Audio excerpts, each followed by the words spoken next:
right, welcome in everybody to the Cats Coverage podcast. We normally do basketball, football, but every once in a while, when we're lucky enough, we like to have Kentucky themed guests. And so today we have Cam Thompson, music artist from Owensboro, Kentucky. You said? Of Yes, sir. Yes. Thank you for having me on, man. course. Thanks for joining me. So first, they announced for Kentucky plays Purdue tomorrow in an exhibition. They're doing a post game party, which I think is actually really cool. It's innovative. It gives fans more than just the game to go to the exhibition game. And they Right. announced that Cam Thompson from Kentucky is going to be doing part of the post game party, singing live music. So I wanted to get into that and also break down your background. So before we jump into that, you said you are from Owensboro. Yes. Awesome. What high school did you go to? I went to Owensboro High School. I played football there, basketball, baseball, tennis, a little bit of everything, and then picked up music right after I graduated. So, Wow. So right after high school, so what brought you, you said you picked up music. What brought you into music? Was there any significant moment? What brought you into your music career? I was always a kind of a music kid growing up. Like I've listened to a lot of music, whether it's country or rap or rock and roll. I listened to everything, and I was raised on a lot of rock and roll by my dad. He was a huge '70s, '80s rock junkie. Yeah. So I he his side of the family had a bunch of bluegrass players on that side, and grew up listening to them, play fiddle and bass and everything like that, and cello, and I ended up getting into it just because I was, so immersed in music when I was younger. I've never really played until I was about 19, but I just always had a love for music. So when I decided to hang the cleats up and everything, I decided I needed to do a new hobby, Yeah. and that was kind of what came up. I graduated during COVID, so I had plenty of time on my hands. Started writing some songs, learned guitar, and then kind of took off from there. So.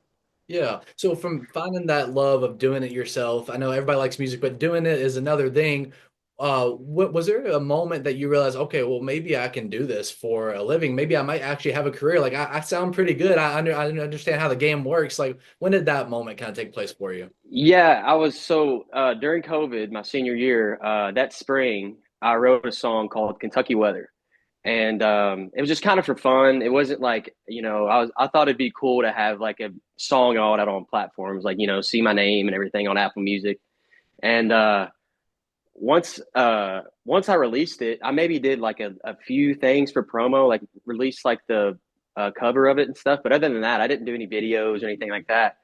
And it ended up getting like 50,000 plays on Spotify in the first like month or something. And I was like, well, I was just doing this for fun, but maybe this is something that we can kind of, figure out. So right after that, I kind of Owensboro's a big music town. So I kind of went to all the guys that I knew that have been playing in Owensboro for a long time, that have, been experts in the business for a while, and just kind of asked them their advice and everything. And they said the main thing is you just, get out to bars, get out to gigs, and play as much as you can, get that experience under your belt, and then if you can write the songs the way you're going right now, then it has a chance to take off for you. So just kept writing songs, and ended up writing a ton during COVID. Had plenty of time on my hands, like I said. So after that, went to the University of Kentucky, and got kind of made a name for myself there. And then once that name kind of to continue to build, decided to move to Nashville. So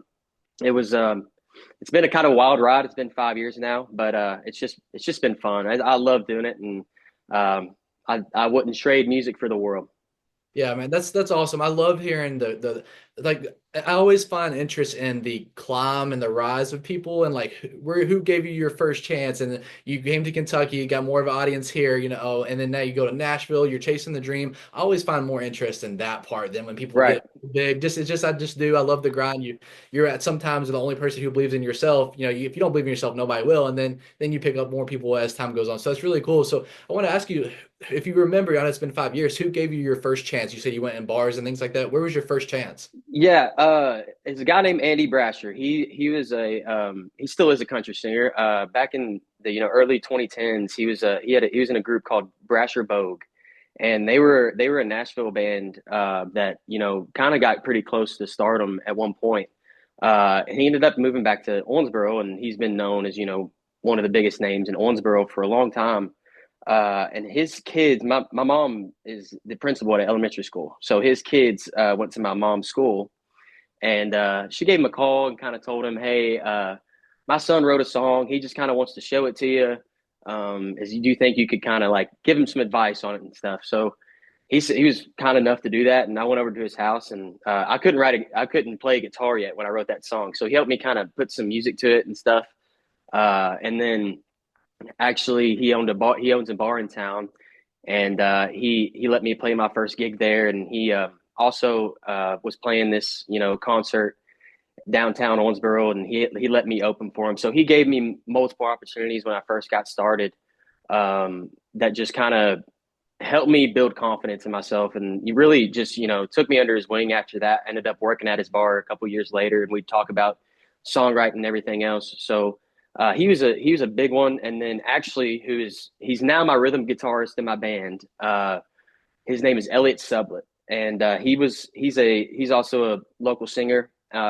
He allowed me to get up on stage with him when I was 19 years old, before I did even sing in front of anybody ever. And he allowed me to get on stage and just sing a song with him, and that was a huge deal to me just because I was so nervous. It was a local porch fest, and there's maybe a couple hundred people there, which was a big crowd for me at the time, and it just made a huge difference for me because that's what it took for me to be like, okay, I can sing in front of people now.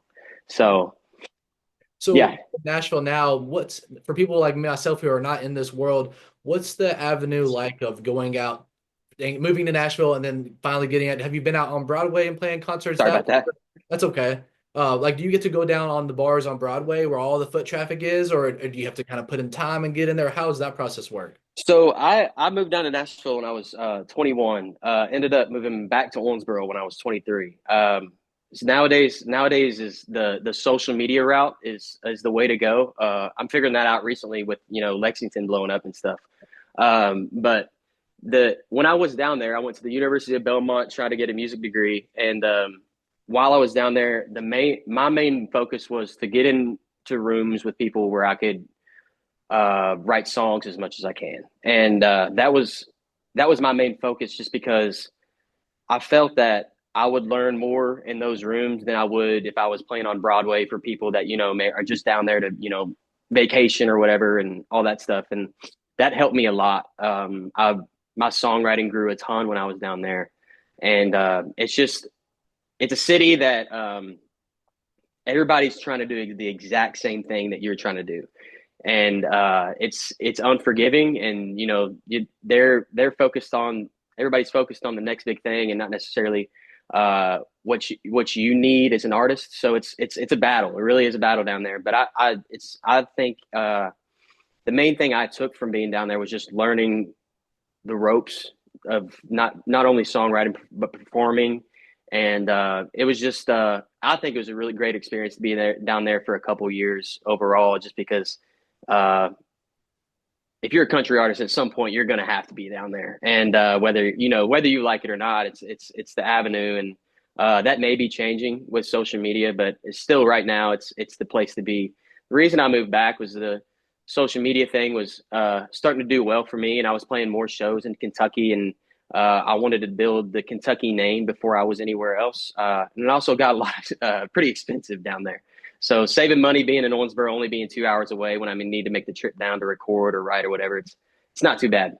Oh, definitely. So you said you went to UK. Now, what kind of time frame was this? This was my freshman year. I went there for a year. I was studying business and just sitting in my dorm room writing songs. We didn't go to class much, so I was on those Zoom calls and just grinding, just sitting there in my dorm room, writing songs. Had a lot of friends that were in fraternities, and that was the route I decided to not go down. I tried it and decided, music is where I want to go. And so I just, sat in my dorm room writing songs, staying away from people because it was COVID, and that was where I've written some of my best songs, is just by myself and isolation and Yeah. just being able to sit with my thoughts and stuff. So You mentioned you got a song out called Lexington. I think it's not officially out, right? Your promo on yeah, TikTok releasing tonight. Yeah. tonight. Well, perfect Yep. timing. This is a great way to help promote it too, because we have a Lexington, Kentucky audience. So that's Yep. great. So I think I understand what the story behind Lexington is based off your TikTok thing, but instead of Yeah. me explaining, I wanted you to say to you to explain what is the message behind the song Lexington that's coming out tonight. So I wrote that song with a couple of buddies of mine, Mitchell Douglas and Hagen Edge. They are in the band Sons of Habit. They're also an Owensboro band. They've been blowing up recently as well. Uh, all of us have lived in or around Lexington at one point, so we know the area really well, and we love the area. My girlfriend lives up here now, so I'm up here quite often, and they had lived here at points before, like I said. So we really wanted to embody what it feels like to be left behind in Lexington. If it's like by a girl that you used to love, obviously, and I still do love, and how that can kind of turn a city and an area that you love so much into something that you associate her with everything. So it's like, whether you're driving downtown or going past Keeneland or everything, it's like, oh, we used to do that there. Or and everything reminds you of her. So it turns a place that you used to love into a place that you start to fall out of love with just because of a girl that left you behind for Tennessee. So Brother, I don't mean to make this about me at all, but I resonate with that too from my past of Lexington, and I had to move away from Lexington to get over some stuff and move back. But I yeah, know exactly what you mean. Everything makes you think of them, so right. I can resonate with that. And speaking of Lexington, so you say you're from Kentucky. Are you a Kentucky fan at all? Do you keep up with the Cat? Yeah, 100%. Yeah. Where I who brought that into yeah, your life as a child? my parents, all of my family went to Western Kentucky. So they were Western fans, but they've always been Kentucky fans growing up and everything. So we, my great granddad played for Adolph Rupp back in the 40s. Wow. So he ever since then we've had season tickets to basketball games. So I grew up going to watch John Wall and DeMarcus Cousins and Anthony Davis and all of them. So I've been a huge UK basketball fan ever since I was little. Just getting to see those players and meeting them sometimes and everything. It's been part of my every year life since I was born. So just been a huge UK fan whole life. I want to do a couple of rapid fire questions with you. Mostly, Okay. they're all either Kentucky sports or the state of Kentucky. But I just kind of take your time. You could go as long as short as you want. Just kind of rapid question at you.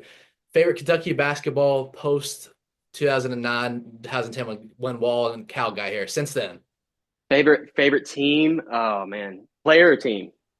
both. If you can do them separate too. Both. Okay. I'll tell you, player Alex Poitras Okay. is probably up there.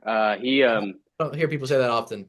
Yeah. So his dad and my dad actually played college football together. So I got to meet him a couple of times, and he was awesome. And I just liked how much passion he played with. He was a great defender, and he just he's an aggressive player. Really played with heart. He was one of my favorites. Probably my favorite team was I guess there was the 2014 team with that loss to UConn in the championship. Yes. When Aaron Harrison went on that run, hitting all those buzzer beaters. They had a rough regular season, and everybody was kind of down on them, and they just kind of proved everybody wrong in the tournament, and it was awesome to watch. I guess I was like 13 years old, just watching buzzer beater after buzzer beater. I loved it. That's really special. Because that year was really special too. Yeah, So how did you feel about, I guess, the whole Pope? How do you feel about Pope? How's it been since he's been there? Do you think he's met expectations, and how's that been for you? I think so. I think I know a lot of people hated on Cal. I've been a Cal fan. I think he cares about the program more than people give him credit for. But I do think it was time for a change. I don't think anybody that um, is there for 15 plus years. If as much success as he had, I think there's always room for improvement and there's time for change. And I think he was about at that point. And I think Pope was a great fit. Him playing in the '90s and him caring about the program as much as he does, and just being a Kentucky fan at heart and somebody that's loved it for so long. I think he was the perfect fit, and even though he's not one of the bigger names in college basketball as far as coaching goes, I think he's just I think he cares about the team. I think he cares about how hard they play, whether or not they're five-star recruits or big time people coming in from different colleges. I think he's a coach that can take a team that may not have as much talent as others and take them farther than some other coaches can. So I think he's a great coach, and I think he's going to be here for a long time. A couple more of the rapid fire questions. Which Yep. player about this specific team coming in is who you're most excited to watch? I have, to be honest with you, I have not seen a whole lot from anybody in particular. I haven't been with the basketball team. I've been watching football and been watching a lot of NFL recently. So I haven't dialed into basketball yet. Yeah, that's okay. Now, the last two of these rapid fire questions go for your background of country music in the state of Kentucky. I guess first Yep. one, if someone said, "Man, dead or alive, who would you go see in concert for free? Expenses don't matter. A Kentucky artist, who would that be? Who's your favorite Kentucky artist?"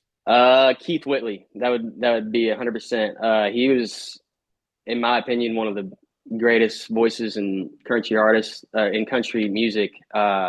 Shame that he left too soon, but he's just an unbelievable songwriter and unbelievable singer. I'd pay a lot of money to go see him live. Chris Stapleton as well. I still haven't seen him yet, and people tell me he's an unreal performer, and I think his voice is also one of the greatest of all time. So those two for sure.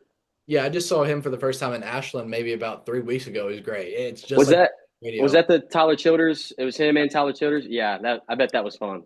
Yeah, Tyler's my favorite, man. I go see him every Yeah. time. Yeah, but yeah, Chris Stapleton, that was the first time I got to see him.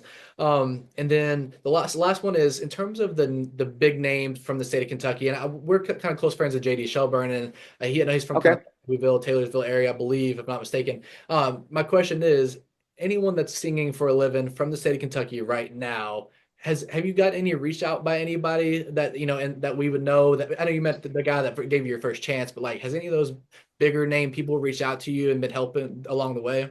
Yeah. So like I said, the guys with Sons of Habit, I grew up friends with them, so it's a little different. But they have kind of made a pretty big name for themselves recently, and they've been a huge help to me. And then the guys with Old 60, Yeah.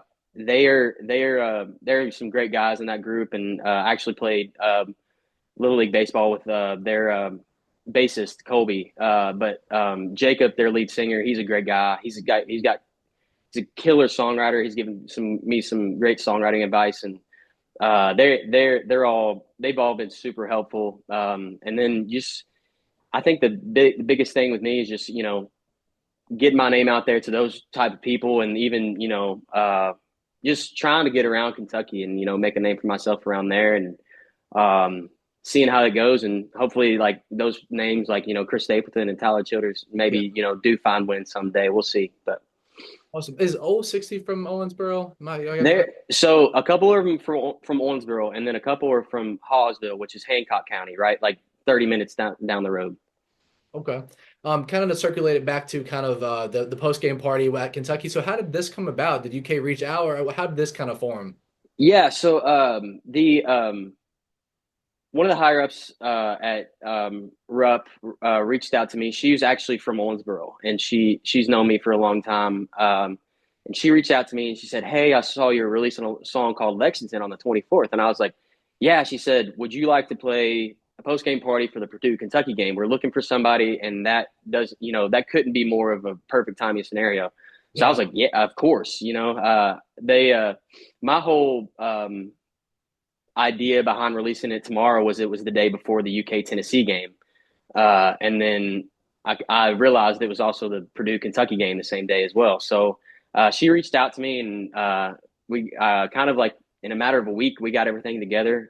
She put me in touch with the graphics department and the media team and everything, and we just kind of had some conversations about it, and all of a sudden, here I am. We're playing tomorrow, so I'm excited. I think it's cool that they're trying something like this out, and that I'm the first artist that gets to do it. And yeah, I'm just looking forward to it. That's pretty special because with this the song of Lexington coming out, you're debuting in Lexington for the first time. That's really exciting. And as you know, with Kentucky fans, I feel like all your stuff's going to do a little bump tomorrow because you get this whole Kentucky audience. Tens of maybe 15, 20,000 people are going to be there for that Purdue game. Oh yeah, It'd be awesome, man. I feel like a lot of people will go. It's the first time it's getting promoted through media and stuff at the UK media. It's a new thing they're doing. Props to them. I think people are a lot right. of see how this goes. So it's gonna be a big stage, man. I'm excited to see it happen. Oh, is there anything that I know? I was looking on the flyer here. It was saying like it's going on, I believe, from 7 to 10. Yes. Outside of Rupp, is there any details they've not put out a lot that you could share with us to expect or things to outside of the music that's going to be exciting? Yeah, I think I think the coolest thing is it's open to public. You don't have to be going to the game or have tickets or anything to be able to participate. We have food trucks. I think drinks are going to be available as well. So it's going to be a cool event that I think like I said, the coolest part is that they're going to open it up to the public and anybody can come. So I know I have a lot of friends coming and it's going to be fun. Awesome. And final two questions to let you go. Yep. Who wins between Kentucky and Purdue, and who wins between Kentucky and Tennessee in football? Uh, I got us winning against Purdue. I really hope we win against Purdue. Otherwise, I'm seeing some probably frowny faces tomorrow. But I think we can pull it out tomorrow.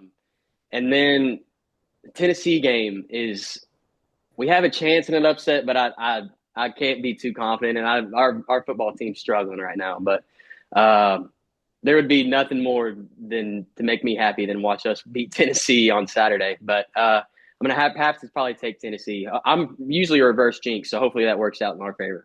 Oh man, because I'm right there with you. I don't know. I'm not confident in the Tennessee game at all. Pretty Yeah. confident in basketball, but Yep. anyways, I appreciate you jumping on here. I want to give you a second to promote. Where can fans find all your work and let you promote your new song Lexington? Yeah, Lexington's coming out tonight on all platforms. You can find it on Apple Music, Spotify. You can find me on TikTok, Ken Thompson Music, Facebook, all that type of stuff, Instagram.